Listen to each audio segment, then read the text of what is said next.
Are you ready to delve into the world of unsolved mysteries and unexplained phenomena?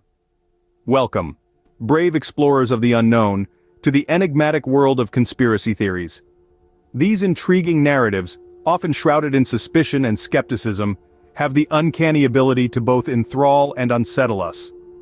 What draws us to these theories? Well, as humans, we have an innate drive to seek patterns, to connect the dots. Our minds are wired to crave explanations to make sense of the world around us.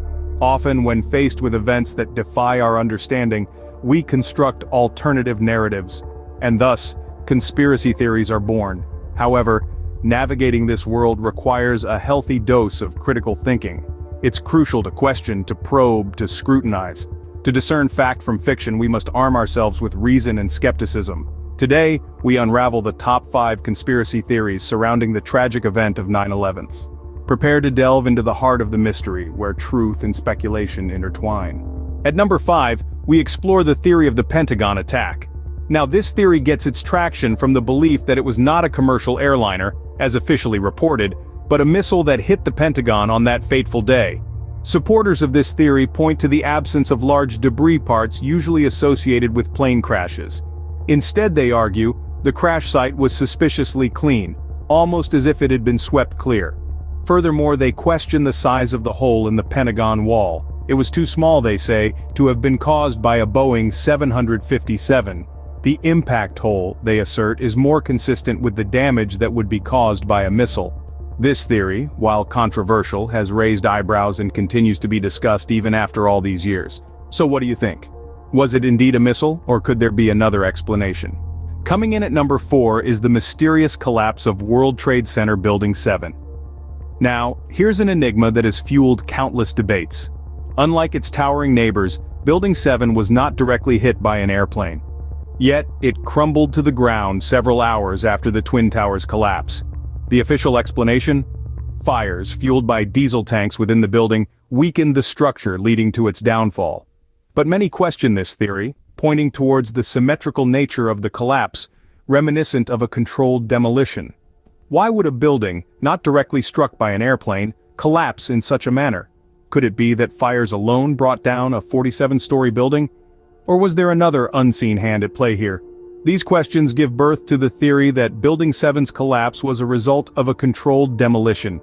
A theory that continues to stir controversy, even today. Was Building 7's downfall a product of an intricate plot? This question continues to echo in the annals of conspiracy theories. The third conspiracy theory questions the authenticity of the passengers' phone calls. This theory is shrouded in suspicion and skepticism, propelled by the belief that the calls made by the passengers on the hijacked flights were not genuine. It's a chilling proposition, isn't it? That these desperate pleas for help and tearful last words were nothing more than a deceitful performance. The skeptics argue that cell phone calls were virtually impossible to make at the altitude and speed the planes were flying. They claim that the technology in 2001 simply wasn't advanced enough to maintain a call under these conditions. Others, however, counter this argument, stating that airphones installed on planes could have made these calls possible. An intriguing debate indeed, one that continues to fuel the fire of conspiracy theories surrounding 9/11. So, I leave you with this thought-provoking question. Were these heartfelt final words or a fabrication of reality? Our second conspiracy theory presents a shocking twist. The hijackers are alive. This theory is as intriguing as it is unsettling. It suggests that some of the individuals accused of perpetrating these heinous acts were found alive after the attacks. Yes, you heard it right, alive and well. Now, how can this be possible? It all boils down to the discrepancies in the FBI's reports. The Bureau first released a list of names and photographs of the supposed hijackers. However, a number of these individuals later emerged in various parts of the world very much alive, protesting their innocence. The FBI then admitted that there may have been some identity confusion in their initial reports. So what does this mean? Were the accused terrorists just victims of mistaken identity? Or perhaps is there a more sinister plot beneath the surface, a labyrinth of deception and intrigue that we are yet to uncover? Could the alleged terrorists be innocent, or is there a deeper conspiracy at play? And at number 1, the most controversial theory of all, the US government's involvement. In the labyrinth of conspiracy theories, none is as contentious or as thorny as the belief that the US government had foreknowledge of, or worse, orchestrated the attacks on September 11th. The idea is audacious, to say the least, and it's one that has set the world ablaze in many heated debates. The proponents of this theory argue that the attacks were a pretext, a smokescreen if you will, for the subsequent wars in Afghanistan and Iraq. They suggest that the US government was not merely a bystander, but an active participant in the tragedy. You might be wondering, what could possibly lead anyone to such a shocking conclusion? Well, the first piece of the puzzle lies in the unexplained failure of the US air defense.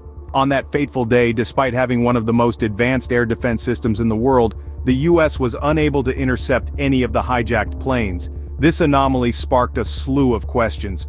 Why was the response so slow? Why were the standard interception procedures not followed? Then, there's the suspicious stock trading that occurred before the attacks. An unusually large number of put options, essentially bets that the stock would fall, were purchased on companies that would be profoundly impacted by the attacks. This raised eyebrows and led to speculation. Did someone know something they shouldn't have? These questions and many more form the backbone of the theory that the US government was involved in the 9/11 attacks. But like all theories, it remains a theory until proven otherwise. The truth, as they say, is often stranger than fiction. Was 9/11 an inside job or just a tragic event exploited by conspiracy theorists? We may never know for certain, but one thing is clear. The events of that day continue to shape our world and our understanding of it.